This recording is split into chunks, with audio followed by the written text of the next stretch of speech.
Okay, so the next couple of weeks should be interesting.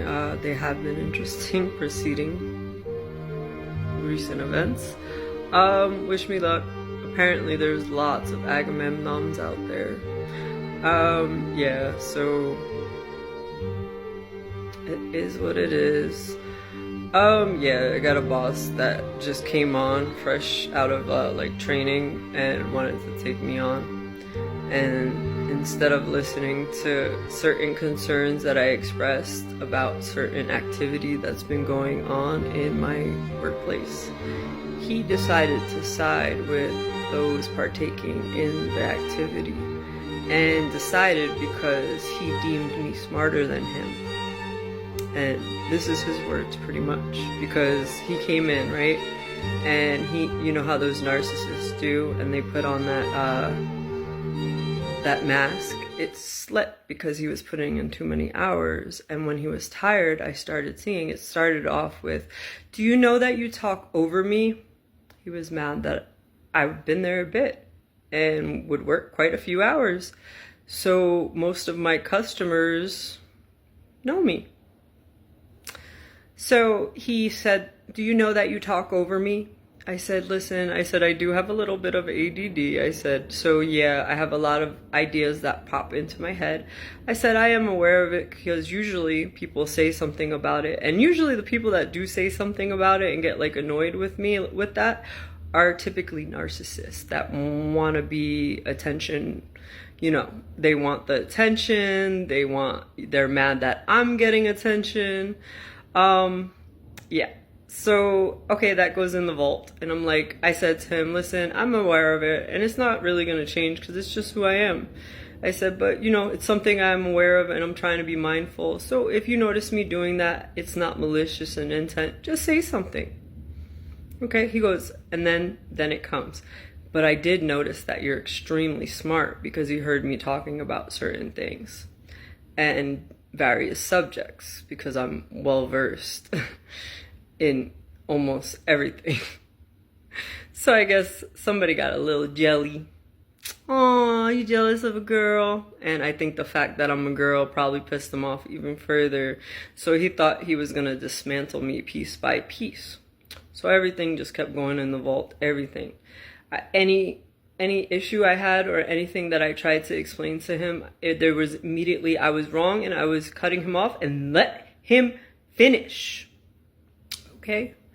Then he's going against things, telling me to do things that will get me in trouble. The other day, took money out of my drawer and then tried to say my drawer would be short. No, sir, it will not be short because you're going to make it right and I'm going to stand here and watch you make it right.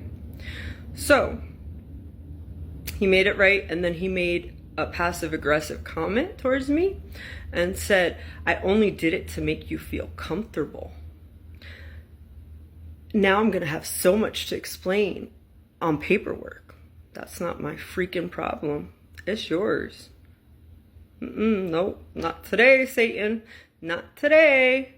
So I end up putting in for a transfer because this is just continuous. He's telling me not to do cash drops, which will result in write-ups. He's telling me not to do, not to take change out. How am I supposed to work with customers if I cannot make change for them? He told me not to allow homeless people to come in, or if they look homeless or smell homeless, like the guy that was previously in the store yet had money. I said, "Sir, that's discrimination and I will not do it." Sorry, I didn't say it as nicely as that because he's been baiting me. I've never had so much of as a write-up. No write-ups, no disciplinary actions. I've missed maybe one day in about 5 months of work, okay? And it was because I was ill. So now, all of a sudden, I have a meeting for a transfer with HR and my district manager. And the moment the meeting is over, he's ticked off and comes up and tells me about missing paperwork. My gambling slips are missing. Funny, because I'm extremely on point with my work. Don't get me wrong. There's room for mistakes here and there. But I admit to them and I'll correct them.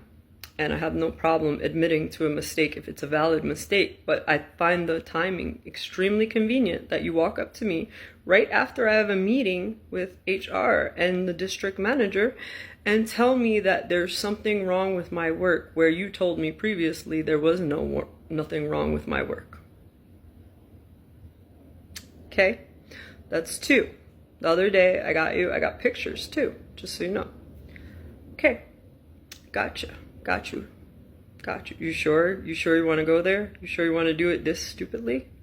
You're just like you're not even trying to cover anything up.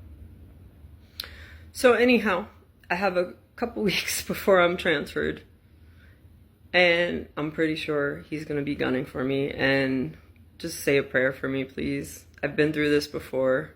We know how this goes. Anybody want to tell him what's gonna happen? Does anybody want to let him know what's gonna happen? Anybody that came up against me previously, employers, anything? You want to tell them anything? What's happened to you when you started with me, right? And what did I tell people, right? You better make sure when you take a shot at royalty, you get it right the first time, because guess what? When they realize who the shooter was, they're coming for you. They're coming for you. Okay, that's fine. You've played with purpose for long enough. And now you cross paths with somebody that's going to make sure that that purpose is fulfilled. You're done. You're absolutely done. Before you even started, you're burning your bridges. Yeah, so like I said, I'm starting to get again to where I'm anxious to go into work, which feels horrible. But I am not going to quit. No matter what he puts me through, I will cry, and I have cried through shifts. So if I need to cry and get through it, I will. I will. But wish me luck. Here we go again.